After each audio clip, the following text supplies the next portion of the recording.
Hey everyone, welcome back. In this video, I'll show you how to use Chatfuel for marketing in 2026. If you want to promote your business, automate customer engagement, and increase conversions using chatbots, this guide will help you do it step by step.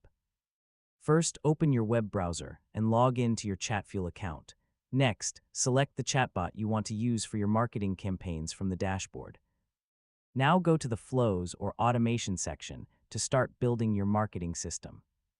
Next, create a new flow based on your marketing goal, such as product promotion, lead generation, or customer engagement. Now add a strong welcome message that introduces your offer clearly and attracts user attention.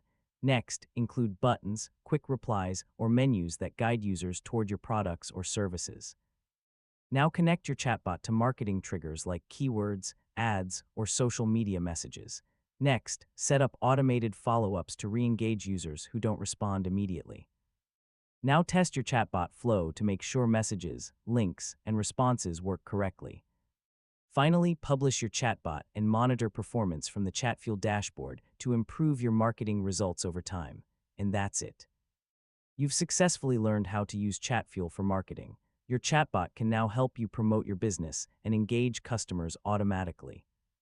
And don't forget to like, share, and subscribe for more helpful tutorials.